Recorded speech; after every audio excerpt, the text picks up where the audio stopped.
village, en 1830, il s'arrêtait à la rue Gambetta. Vous n'avez que des champs. On habite carrément dans le village, vous faites 200 mètres, vous êtes en colline de là. C'est pas beau ça? Ah ben, on va pas dire qu'on vivait en autarcie, mais il n'y avait pas grand monde qui venait. Alors les gens vivaient de la châtaigne, ils vivaient du bois, ils vivaient du liège. La forêt rapportait beaucoup à l'époque. Nous, on était 3000 habitants, il y avait 5 bouchonneries, 2 scieries à Coloboyard, il y avait beaucoup de monde. Je suis tombé amoureux du village parce que je voulais faire un retour à la terre.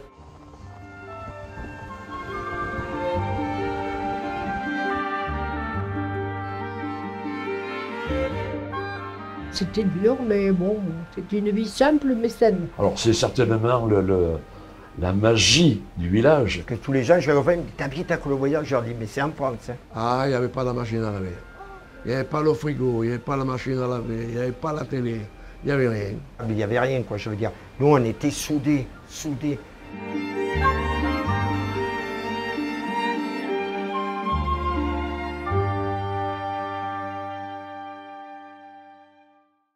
Il y avait deux lieux où les gens se sont toujours réunis.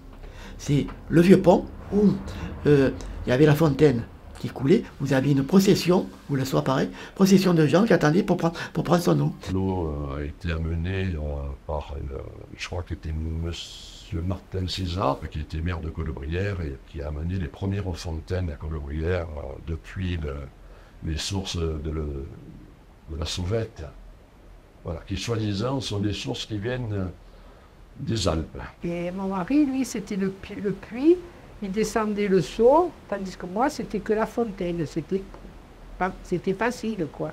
Il y avait un casier en fer avec une chaîne, il descendait les bouteilles dans le puits. Le melon, la pastèque, et chacun tirait sa ficelle pour récupérer son seau. Vous en aviez qui venaient et qui buvaient l'apéritif près de la fontaine. Et ils discutaient. Toutes les années, maintenant, c'est la grande fête. On fait un grand aïoli et musique, tout ce que l'on veut. Et c'est la fête des fontaines. Toutes les fontaines, on les remplissait de fleurs. Maintenant, on dépose une fleur sur chaque fontaine. Oui.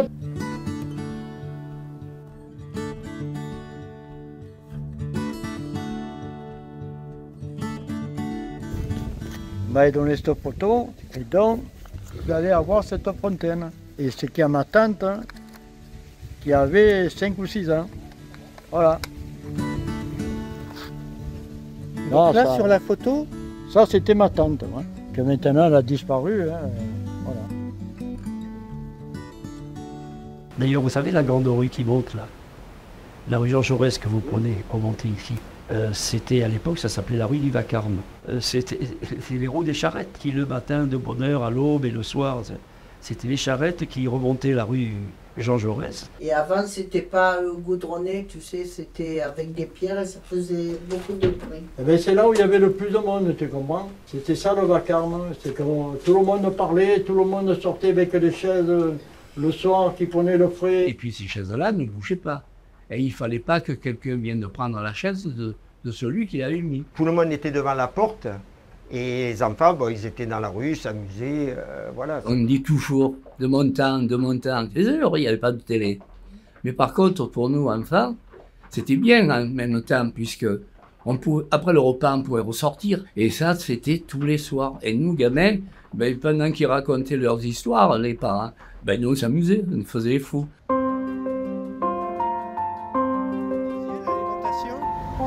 Oui, l'alimentation, elle a toujours existé, là, à l'époque.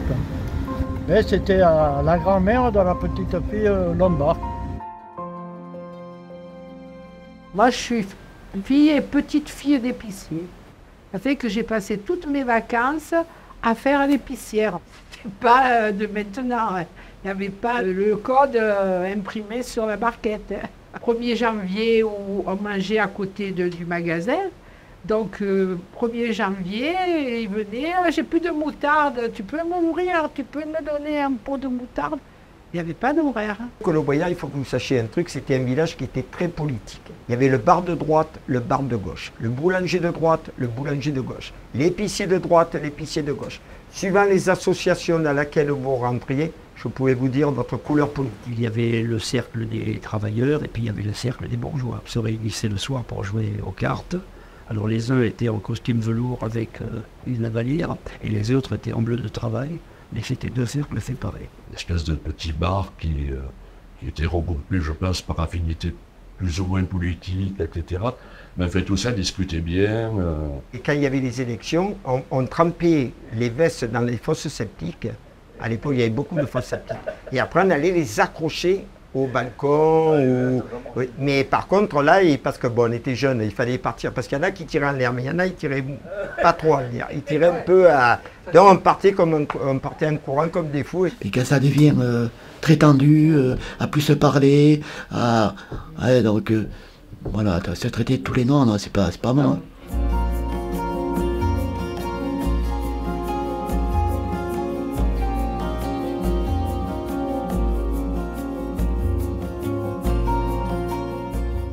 Alors le cinéma, c'était un truc, mais c'est un truc de fou. Quand vous y tapez dessus, vous n'y voyez plus rien parce que tellement qu'il y avait de la poussière. Le gars qui avait le cinéma, on l'appelait Trompette. Il était toujours au bar, il était allé alcoolique, il était toujours au bar. Et le cinéma, il marchait que quand il voulait, la truc, quand il voulait aller à la vie. On est arrivé et on lui disait, ça marche pas. Il disait, je sais que ça vient pas de la courroie, mais je vais la démonter quand même. Ou alors vous passiez à 2 ou 3 heures du matin, il était sous là-haut, et vous entendiez la bobine qui tournait, et lui il dormait. Mais... Ah, c'est le cinéma, c'était un truc... Il y avait le dernier rangée et Bernard Monnier, il me dit toujours, tu t'en rappelles, au cinéma, on se mettait derrière vous pour vous voir vous bécoter. Qui c'est qui faisait le cinéma? Pas tout le temps, hein? Mais pendant quelques années, c'est moi qui faisais la projection. Ah, c'était bien, c'était une bonne rencontre. Il n'y avait que ça aussi. Hein. Les télévisions n'y étaient pas à ce moment-là. Hein. Ouais, une belle salle, une partie qui surplombait la rivière. Et je crois que c'est à cet endroit qu'était passé l'écran d'ailleurs. Peut-être par mesure de sécurité, on ne savait pas.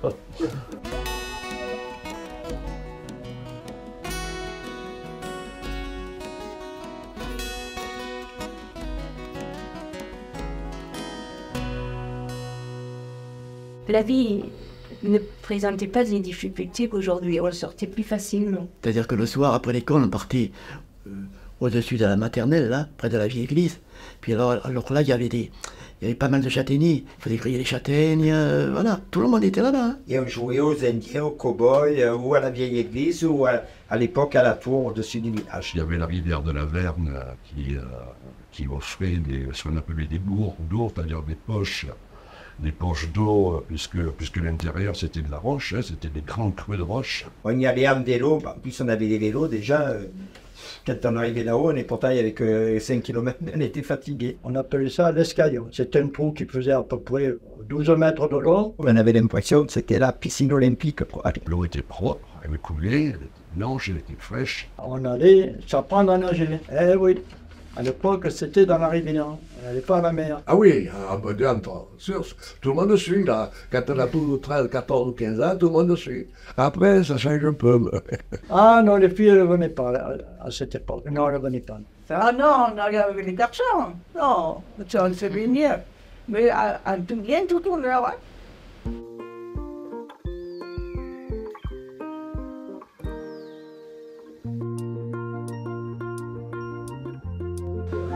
On faisait des ruches pour attraper des scènes d'abeilles dans les collines, parce qu'il y en avait de partout avant. Dans des châtaigniers, dans des vieilles maisons, dans des bouchines. Il n'y avait pas les maladies de maintenant. Et avec ça, avec le liège comme ça, on se faisait les ruches. Moi j'ai commencé comme ça les abeilles. Je suis née à Colombrières, je suis allée à 2 ans à l'école maternelle. À 6 ans, je suis descendue à l'école primaire. Mais comme disaient beaucoup frères, avant on n'avait pas de prénom ici. Parce qu'ici, c'était les classes, et avant, c'était les logements de l'instituteur.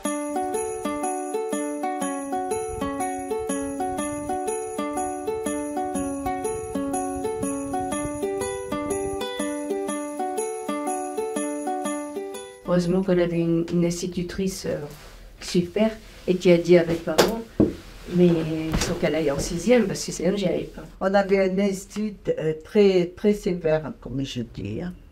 Et avant, l'institut avait une place prépondérante dans les villages. En sixième, il n'y avait pas de collège, il fallait que j'aille en pension ailleurs. Je suis partie à 11 ans, moi qui n'étais jamais partie de Colobrières. Je suis partie ailleurs en pension, je pleurais, je voulais aller retourner.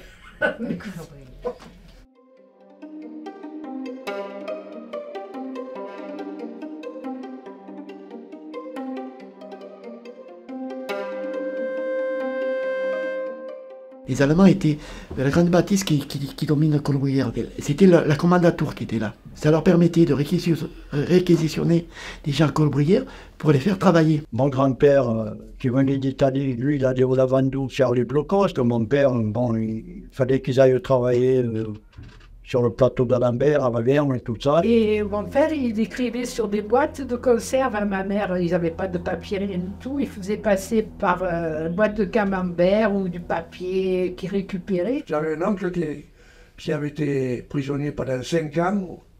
Il s'appelait Antoine. Et il fallait lui tirer des verres du nez pour qu'il nous raconte dans les camps de concentration et tout. Et les Allemands occupaient les écoles là. Et nous, on faisait des classes dans des remises, dans des gavages, dans le village. On a même fait un plein air sur les châtaigniers. On faisait les feuilles de châtaignier pour remplacer le tabac pendant la guerre. Il y avait très peu à manger et ils mangeaient beaucoup de rutabaga. On les ramassait les glands pour les faire griller, ça me remplaçait le café. On avait où il y a la salle des moufus, à l'époque c'était le garage des pompiers, ça appartenait à mon père, il y avait un puits et mon père avait caché beaucoup de gens là dans ce puits, il avait sauvé pas mal de gens.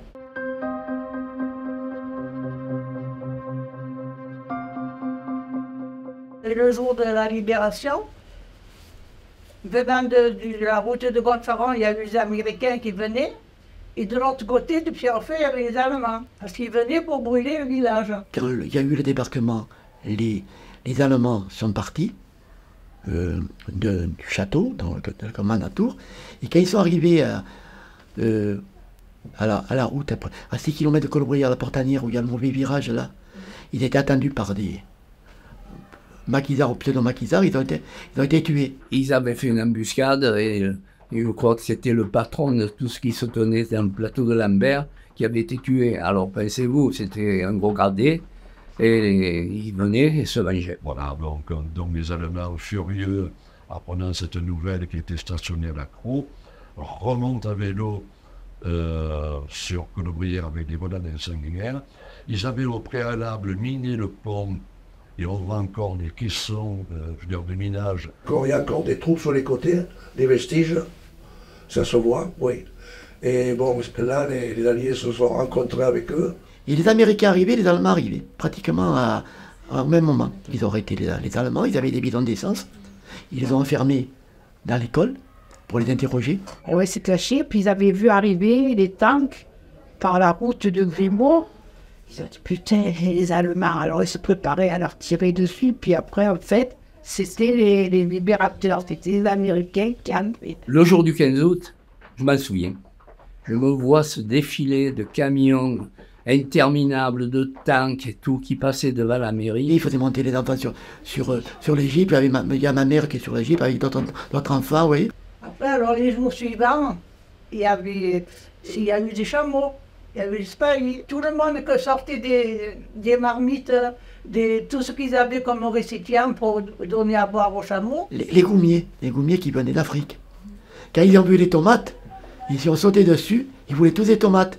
Donc chaque fois, il y en a un qui prenait une tomate, il mettait une boîte de conserve. J'ai un oncle, le frère de ma grand-mère, qui est mort, qui a été tué à Jouques. Parce qu'il était dans la résistance, il s'était caché, et ils ont été dénoncés, et ils ont été fusillés. C'est pour ça qu'on appelle le pont Raoul Calvi, le pont vieux. Il s'appelle Raoul Calvi, c'est le frère de ma grand-mère.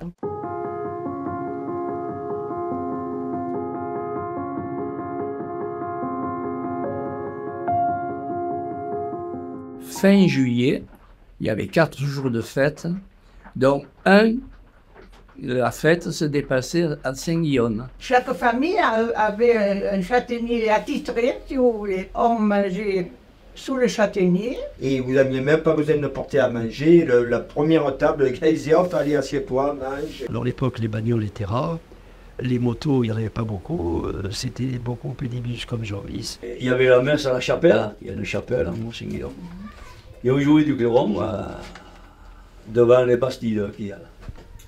Et après, on faisait le tour dans le hameau. Il y avait une statue en plâtre dans une très jolie chapelle de Saint-Guillaume, où Saint-Guillaume levait les doigts et on y accrochait une garde de raisin parce que ça pouvait favoriser la récolte. Hein, oui, c'était déjà intéressé. Hein.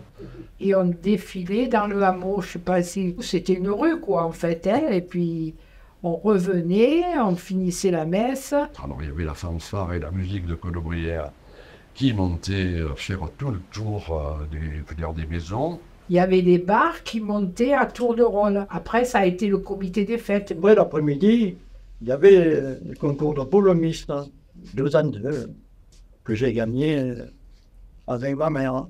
L'après-midi, on jouait aux boules à la muette. Il ne fallait pas parler, parce qu'autrement, chaque parole, vous donniez 20 sous. Alors, ils étaient quelques-uns qui passaient. S'ils entendaient un mot, tac, il fallait donner quelque chose, il fallait payer quelque chose. Et après l'orchestre, il y avait l'orchestre, l'accordéon, le trompette, le saxo, la batterie et tout le bazar. Hein. Le même des chanteurs. Et on dansait. Oh, des jambas, des polkas, des choses comme ça, hein, des valses. Hein. Moi, je me régalais à voir les couples danser, les danses de salon d'avant, le tango, le passo, il y en avait beaucoup. Et le soir, vous n'allez pas me croire, les gendarmes se mettaient au clos du Père-Loup. Pour avertir les gens qui montaient, il leur disait attention parce que ceux qui descendent, ils ne sont pas toujours frais. Alors là, il n'aurait pas fallu que souffler dans le ballon, là, vous n'auriez pas là. On aurait fait exploser. Et tout le monde descendait en filet bien avec les voitures et les gendarmes arrêtaient. Et ouais, faut vous dire que ça a changé.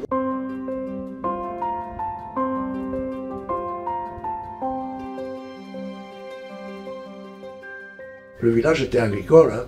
Maintenant, il a beaucoup perdu. C'était les vendanges, c'était l'agriculture, c'était le jardin. Les semis, les pois chiches, les fèves, les petits pois, enfin beaucoup de choses. Il y avait un peu la campagne, et puis les gens allaient à Pierrefeu faire les saisons, les cerises, les pommes. Il n'y avait pas des tracteurs comme aujourd'hui. Il y avait le cheval. Mon grand-père, il travaillait beaucoup la terre. Il labourait pour lui et pour d'autres. Le maréchal Ferrand était au bout du village, là-bas. Tous les 2 mois, 3 mois, il faisait ferrer les chevaux. Il travaillait dans la terre, dans les pierres, dans la colline, etc. C'était beau de voir travailler ce fer, tout ça, les flammes, le feu. 10 ou 15 hectares à travailler avec des chevaux, c'était la brouille. Nous, c'était travail, campagne. Tac, allez. Il y en a qui partaient 5h, 5h30 pour commencer l'ouvrage. Il conduisait le cheval, j'entendais bien. Et il conduisait le cheval, mais il marchait mal dans les sillons. Et après, ils arrivaient à la retraite. Quand ils arrivaient à la retraite, c'était fatigué. Mes parents, sans me le demander, il fallait que je m'occupe un petit peu. Et je participais aux travaux. Le soir, bien souvent, quand mon père arrivait, bien sûr, il était fatigué. On allait au grenier, on allait descendre le foin pour sa ration de nuit, l'avoine, le faire boire, et voilà, c'était la vie de notre jeunesse.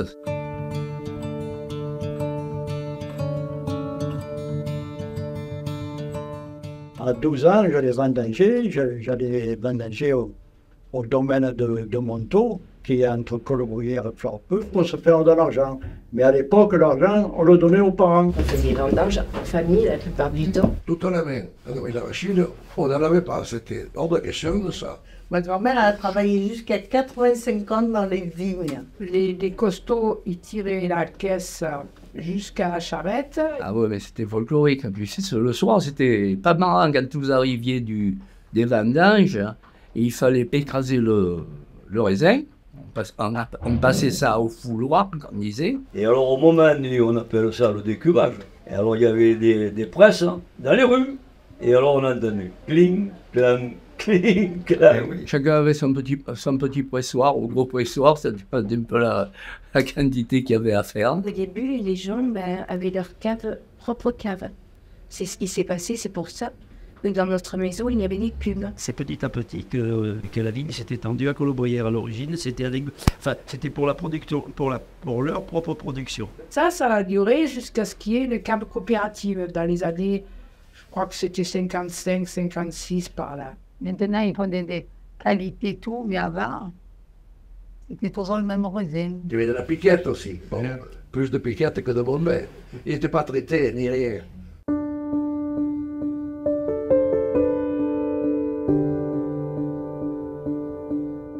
Mes parents habitaient à Colobrières. Ma mère est d'une vieille famille de Colobrières. Et mon père, ses parents sont arrivés d'Italie dans les années 1920. Ma mère était réfugiée d'Italie. Elle est venue après habiter à Colobrières. C'est là que mon père. Mes parents sont nés à Colobrières même. Mais mes grands-parents, c'était le Piémont, l'Italie, Valoriate. Mon grand-père était suisse-italienne. Ça fait tout le mélange. C'est d'abord mon père qui a traversé les Alpes là à pied, qui est venu tout seul. Je pense que la guerre de 14-18 avait fait beaucoup de dégâts, puisque les Autrichiens avaient envahi le nord de l'Italie.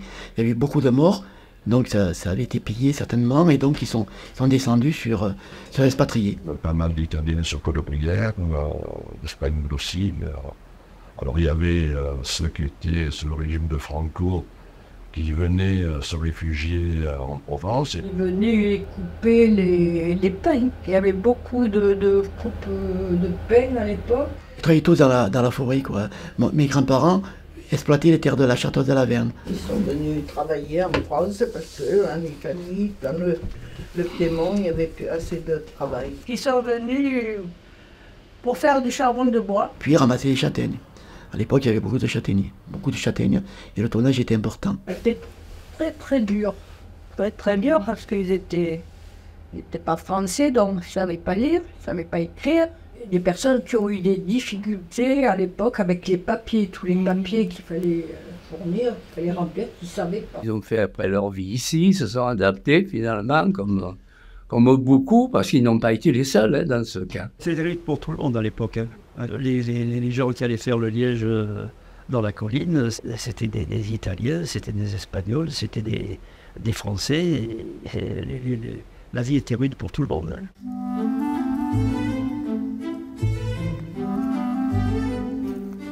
Quand j'étais petite, ils partaient la semaine pour aller faire les coupes de bois. Ils partaient en vélo, il allait en vélo à Pigne, et même plus loin encore. Ils restaient toute la semaine, ils venaient que le week-end. Dans la forêt, le liège, le bois, les départages de bois, et puis mon père faisait un peu des journées pour un pour l'autre avec les chevaux.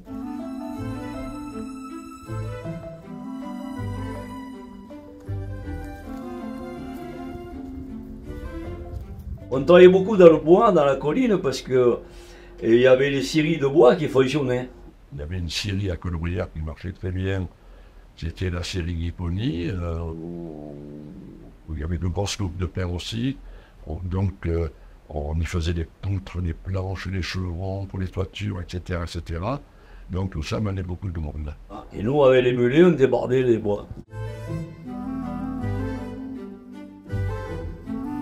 Il y avait aussi des bouchonneries de Colobrières qui apportaient un grand mouvement, qui apportaient une source de revenus. Si j'ai bonne mémoire, je crois qu'il y avait 7 bouchonneries. C'est employé une main-d'œuvre ouvrière. Il y avait 300 ouvriers. 300 ouvriers des bouchons. Moi, j'étais assise comme ça. On avait la machine qu'on pédalait. D'une main, on poussait, comme ça, doucement, doucement. C'était des bandes de liège, pas plus larges que ça, vous voyez. Et avec le pied, on poussait, et le bouchon, il tombait derrière. C'était très dangereux. C'était comme un rasoir, vous voyez. Les lames, ben voilà, c'était comme ça. J'ai travaillé, j'ai laissé mon doigt.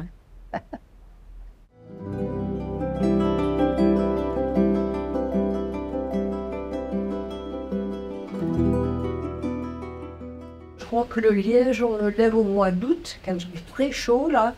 Et ça dure quoi? Un mois ou deux. Il s'ouvre naturellement.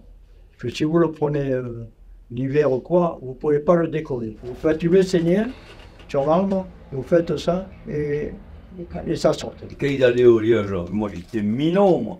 il avait un vélo comme porte-bagages devant. Il me mettait dessus, 2h30 le matin, il me portait dans la colline à attendre. Dès qu'il commençait à y voir, il attaquait le vélo. Il faut monter puisque c'est pas nettoyé, donc il faut faire d'abord ce qu'on appelle un sentier, on appelle donc une rassade, on appelle ça, donc c'est un sentier large d'un mètre et demi à 2 mètres pour qu'on puisse passer. On appelait ça le traîneau, on y disait la tirasse. Cette tirasse, il fallait la porter sur les épaules. Et comme ce n'était pas plat, c'était pas la joie. Il fallait le descendre, puis il fallait remonter, enlever encore, puis le descendre, et puis remonter. Vous avez les temps qui vous piquent en permanence, vous avez des dizaines, des centaines. Donc c'est terrible comme travail. Les arbres morts, quand ça cassait par les mauvais temps, un arbre qui crevait, un arbre qui... Et ça, on le portait à l'usine à Kurs. Il faisait avec ça l'isolant. L'isolant pour les chambres froides, les chambres froides des bateaux, tout ça. Un jour, ce liège ne se vendait plus. Donc, ce n'était plus rentable et tout est parti à l'abandon.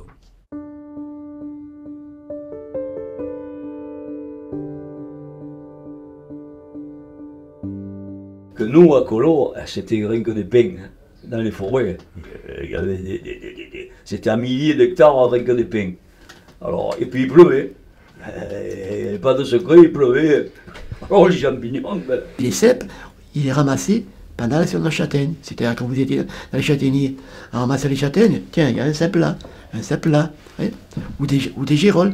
Moi, je ramassais tous les matins un panier, rien que en montant au condomine à pied. Oui, ma mère et ma tante, mon oncle et mon père est partis tous les 4 avec des cajots. Ils ramassaient, ils remplissaient le plateau du camion de cajots. Alors, ils arrivaient, il y avait un marchand qui venait tout récupérer. Moi, vous savez, j'ai une image qui me frappe quand j'étais gamin. C'est que quand je montais la rue Jean Jaurès, celle qui est face au pont, vous savez, quand vous prenez le pont, c'est une image que j'ai. Devant les maisons, il y avait des cajots de champignons. Des centaines de kilos, des milliers de champignons. Tous les soirs, c'était plein de camions de champignons. Ça rapportait beaucoup. Et ça faisait un 13e mois. Après, il y a eu la maladie du pain et ça a tué. Puis la sécheresse, voilà. Oh, jusque dans les années 70, oui. Les champignons, c'était quelque chose ici qui avait une importance extrême. Maintenant, avec le changement et la sécheresse qui s'installe, c'est de plus en plus rare. La forêt méditerranéenne est vouée à brûler parce que le climat méditerranéen s'y prête. Et quand il y a le vent et la sécheresse en été, on tremble de peur de voir brûler. En exploitant le chêne de Liège, les forêts étaient propres. On aurait vu passer une petite souris. Tandis que maintenant, c'est impénétrable. Et les feux, il y a de quoi manger. Donc, c'est pour ça qu'il y a des incendies aussi grands. On avait le hameau de Arty en bas, à proximité. Et donc, tous ces gens qui voulaient participer et travailler, on les faisait travailler avec nous, avec d'autres personnes de colonel, parce que bon, il fallait trouver de la main-d'œuvre. Des fois, on était 12, 15, 20. À l'époque, leur mari, quand il y a le feu, il part, il fait 5 jours de dur, il rentre pas à la maison. J'étais resté là-bas avec ton enfant. Heureusement, on reste tranquille. Je te jure, on reste les portes ouvertes, il n'y a personne qui te fait peur. C'était l'ONF qui s'occupait pour le faire travailler. Il est broussaillé. Un personnel des eaux et forêts qui était en permanence avec eux, qui était le directeur du camp. Et bien sûr, ils avaient des camions de l'ONF, enfin non, des camions des eaux et forêts, qui bien sûr faisaient la navette, leur apportaient leur ravitaillement, et qui le matin les amenaient sur les chantiers, et les ramenaient le soir au camp. Ils partaient avec 2 camions, et tous les jours, ils allaient nettoyer les collines, pour faire des starts. Il y avait 2 contremaîtres qui surveillaient, et ils rentraient le soir. Mais ça travaillait dur, hein, c'était... Travailler à la forêt, il n'y a rien, il n'a pas l'herbe ni crève, il a mis des broussailles dans la forêt. Ils arrachaient les souches de bruyère, mais il fallait les connaître. Ils les enterraient, il ne fallait pas que ça prenne ni le soleil, ni le vent, rien. Il ne fallait pas que tout le monde se fende de suite. Et alors après, il est porté là où Jackie avait l'entrepôt, là. Ouais, en face. Là. Et le type, il mouillait avec des sacs de jus, toi, il mouillait tout le temps. Et il y avait un monsieur avec une petite scie, là. Et il faisait ce qu'on appelait les boches. Les boches de pipe. Et ça, après, ça montait à Saint-Claude, pour faire la pipe. Histoire de la guerre d'Algérie. Notre mari, il a défendu la France, voilà. Il a fait 3 ans de service militaire. Et quand il est fini, il est sorti. La guerre n'est pas finie. S'il est sorti libre, il va le gorger. Parce qu'ils ont dit, quand vous partez service militaire, il faut la guerre. Vous venez chez vous, vous ne partez pas avec les Français. Et lui, il préfère une cachette, il part avec les Français. Les harkis, c'est la fin de la guerre d'Algérie en 1962. C'est les accords d'Évian. Enfin, je ne vais pas vous faire un cours d'histoire. C'est l'histoire de France, quoi. C'est d'ailleurs pas une page des plus glorieuses pour ce qui me concerne. Quand on est arrivé dans le bateau, on est venu le bateau de guerre. 63, quand on est arrivé, on était sur Capilote. À partir de 70, on a Colombrière. On les a de suite mis à, pas près du village, à Capelude, 17 km peut-être en voiture, entre 14 et 17. Ils ont été accueillis dans des camps. Alors d'abord, ils ont été accueillis dans des grands centres, des grands camps, puis ensuite ils ont été ventilés petit à petit dans certains villages qui avaient de la forêt. Quand on est arrivé, non, on ne comprend rien déjà, on n'était pas à l'école là-bas, on était jeunes. Moi j'arrivais à l'âge de 19 ans, j'étais enceinte de ma fille qui est née malade avec à Perfeu. J'ai le couché à la maison, pas de téléphone, pas de médecin. Et là, on leur portait à manger, on leur portait le couscous, des provisions. Ils avaient un robinet, de l'eau, et les cuisinières à bois, ils se chauffaient au bois. C'était une dalle en béton, et puis ce qu'on appelle maintenant des préfabriqués, quoi, voilà, une préfa qui était en bois, au lieu d'être en plastique maintenant. Voilà. Ils ont refait des maisons, t'as pas de douche, il n'y a que des toilettes. Et ils étaient là-bas quand même, on a resté 8 ans et demi. Ça a dû être très dur pour eux au départ, ça c'est sûr. Hein. Il y avait une école primaire qui a été créée pour eux là-bas, une classe quoi, à Capelude. Puis après, un peu plus tard, une dizaine d'années plus tard, ils sont descendus. Ils ont été déplacés sur le hameau de Chapelle, donc beaucoup plus proche du village, puisque Capelude, ça fait à peu près 12 km.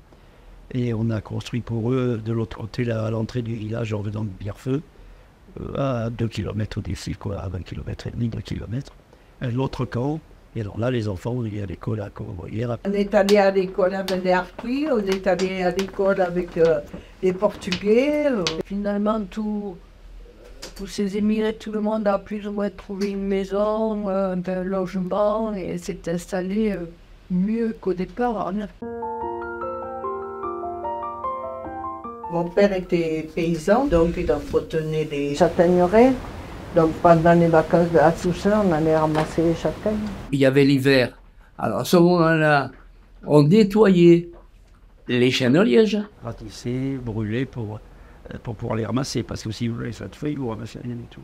Quand on ramassait les châtaignes, on avait un âne et on montait à pied dans la colline, on passait de là, on montait comme ça, pour arriver en haut. On avait le petit râteau en bois, on cassait les bogues. Bon, à l'époque, il y avait beaucoup de châtaignes quand même. On avait des petits Saint-Antoine, on mettait des châtaignes dedans. Pour le village, c'était quelque chose, sur le plan économique, c'était quelque chose d'important. Ils ramassaient, puis ils allaient les vendre ici à Colombrière, là, chez l'entreprise Gain, là, qui les prenait, ou alors à l'usine de Marron.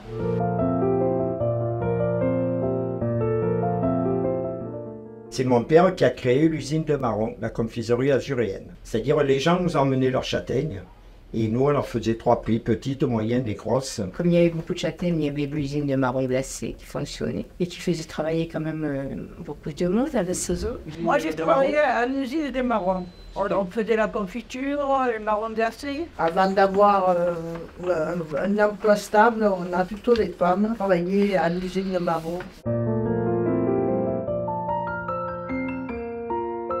Des gens sportifs de Colombrière avaient décidé de créer une course pédestre. Les responsables et les castelliculteurs se sont dit, mais pourquoi on n'en ferait pas une fête où chacun vendrait tous ses produits. C'est à partir de la course pédestre qu'est née la fête de la châtaigne.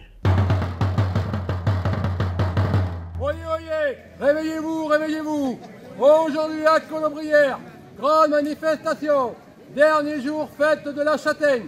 Au programme, exposition de 48 métiers, place de l'église. Venez nombreux, qu'on se le dise. Oyez, oyez, bonne journée.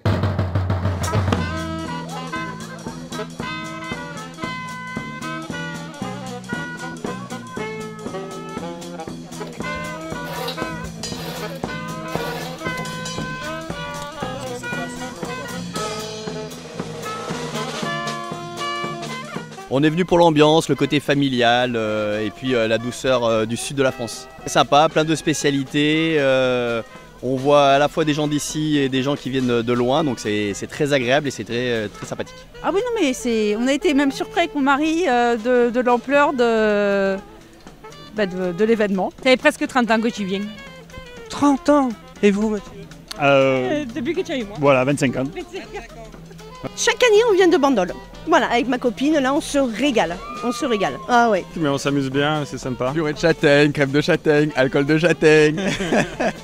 Et je pense que vraiment un patrimoine merveilleux que vous avez ici. Et c'est super de pouvoir mettre ça en évidence.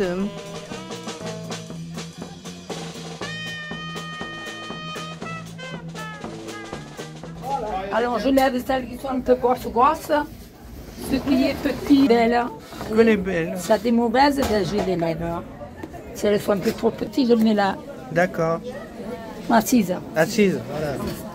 Je les fais partir comme ça. Pastel, oui. On le sent, on ne peut pas le voir. Trop petit, vous voyez. Ça, je le mets là.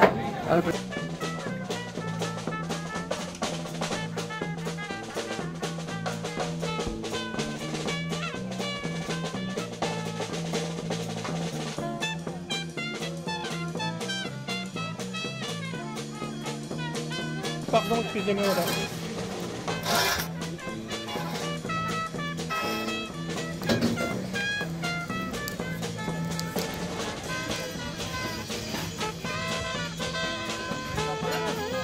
Le crin au marron.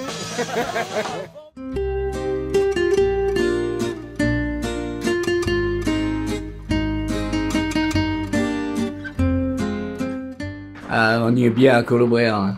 Il y a toujours quelque chose qui se passe. À la fête de la châtaigne, c'est notre emblème, ça. Hein? Notre carte de visite. Mais bon, on est ici, bon. On n'a pas envie d'aller ailleurs. C'est mon village et je m'y trouve bien. J'ai mes parents, j'ai mes enfants. Voilà. Il y en a, ils n'aiment pas, hein. Il y en a, ils aiment la ville, les magasins. Moi, ça ne fait pas pour moi. On a eu une qualité de vie que ailleurs, ils n'ont pas eu, hein, dans les grandes villes. Colobrières reste, pour les grandes instances, un poumon d'oxygène de l'Europe. Comme quand on demande qu'est-ce que c'est un pays, ben, un pays c'est une terre et des hommes. Hein?